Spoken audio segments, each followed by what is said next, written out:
Hürtgen Forest, Germany, November 1944. Fog blankets the trees before sunrise.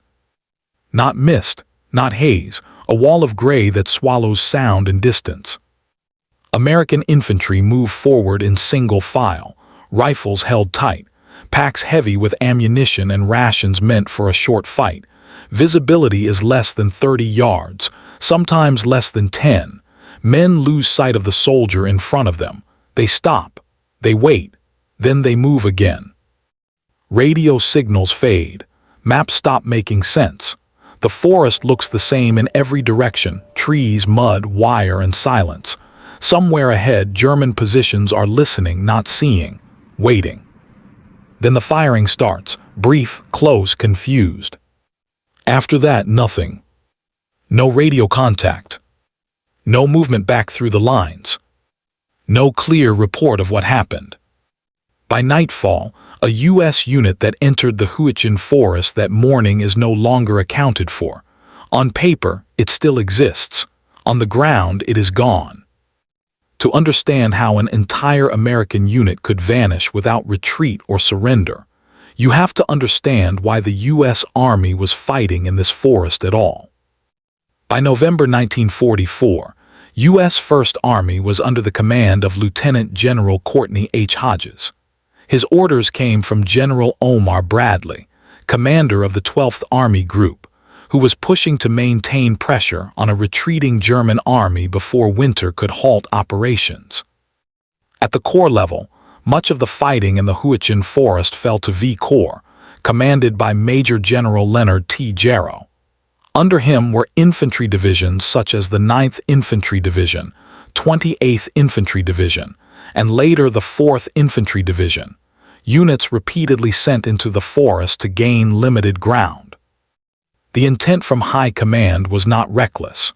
U.S. leaders believed that clearing the forest would protect the Allied flank, deny the Germans use of the Roer River dams, and open the route toward the Rhine.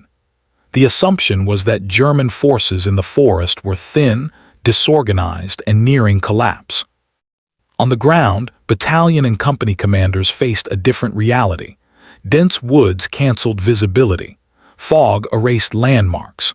Radio signals failed under tree cover and terrain. Orders from higher headquarters arrived on maps that no longer matched what soldiers could see. As divisions rotated, smaller units were ordered forward to probe, hold, or seize narrow objectives: ridge lines, crossroads, tree lines. Some advanced into fog so thick that supporting units never saw them again. This is how a battlefield designed by high command became a maze where control faded, and where entire American units could disappear without a clear moment of defeat. Fog clings to the trees before dawn. Visibility drops to 20 yards. The company moves forward in single file. Boots sink in mud. Rifles ready. The forest swallows sound. Soldiers cannot see the man in front of them. 600 hours.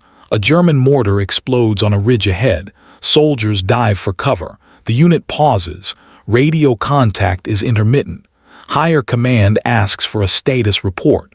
No answer. 700 hours. Platoons begin losing touch with each other. Scouts sent forward do not return. Trails twist and loop in ways maps cannot predict. Confusion spreads faster than enemy fire. Mid-morning, German machine guns and mortars strike with precision. The fog guides them. The Americans are scattered. Some take cover behind trees. Others press forward, hopping to link with adjacent squads. By noon, higher command confirms the unit is missing from its assigned sector. No organized retreat. No surrender. Some soldiers are later found dead, felled by enemy fire or accidents in the mud and trees. Others are wounded and trapped in small clearings. A few are captured or wander back days later, disoriented. Many bodies are never recovered, swallowed by the forest or hidden in shell craters and dense undergrowth. The forest has done what few battleships or guns could. It has erased an American company. Radios, runners, maps, all useless. Commanders watch on maps that no longer reflect reality. The disappearance is complete. On paper, the unit still exists. On the ground, it is gone. The fog is no longer weather. It is a weapon. Night falls over the Hürtgen Forest. The fog does not lift. The forest is silent except for distant gunfire and the occasional crack of falling trees under shell fire. Command attempts to trace the missing unit's path.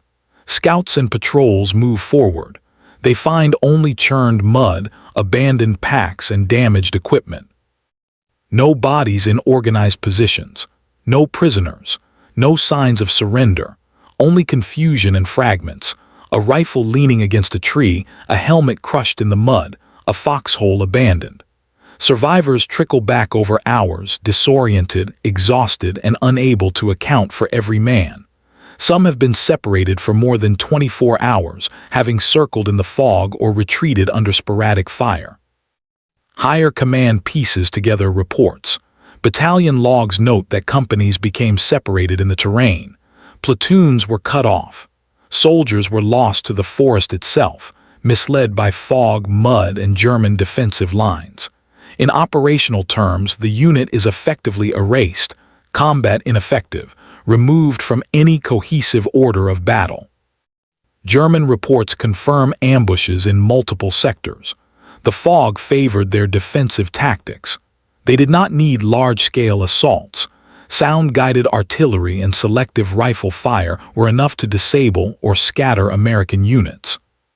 By the end of the engagement, official reports list dozens of soldiers as missing, many later confirmed killed. Others are wounded or captured. Entire formations have to reorganize. The fog has claimed more than lives. It has broken cohesion, delayed objectives, and left command questioning assumptions about terrain, visibility, and unit management. The disappearance becomes a cautionary marker. Hürtgen is no longer just a forest. It is a proving ground for the limits of command, coordination, and human endurance. The consequences of that day stretch far beyond the muddy trails and fog-filled clearings. The disappearance of the unit shook both the frontline soldiers and U.S. command. Lieutenant General Hodges and Major General Gero faced the immediate reality. Small units could vanish without trace in the Hürtgen Forest. Battalion and company cohesion was shattered. Surviving soldiers were disoriented, exhausted, and often out of communication for days. Operational plans were disrupted. Rotating units forward became riskier. Commanders realized that orders from higher headquarters, Bradley's push to secure the forest quickly, did not account for terrain, fog, or German defensive skill. Entire regiments had to pause, regroup, and reassess, slowing the advance toward the Roer River. The missing unit also became a psychological marker. Soldiers entering the forest were aware that isolation could be fatal. Morale dropped. Leaders had to balance mission objectives with the constant danger of losing men to terrain rather than the enemy. In short, the Hürtgen Forest forced U.S. command to confront a brutal truth. Strategy on paper often failed under fog, mud, and dense trees. Units were no longer just numbers. They were vulnerable, unpredictable, and sometimes erased. The Hürtgen Forest tested the limits of men and command. Fog and terrain became as deadly as bullets. An entire U.S. unit was lost to confusion, not defeat. High command learned that maps and orders could fail in nature's chaos. Soldiers endured fear, disorientation, and isolation like nowhere else in Europe. The forest left scars on strategy, morale, and memory. It remains a stark lesson. In war, visibility and control can vanish in an instant.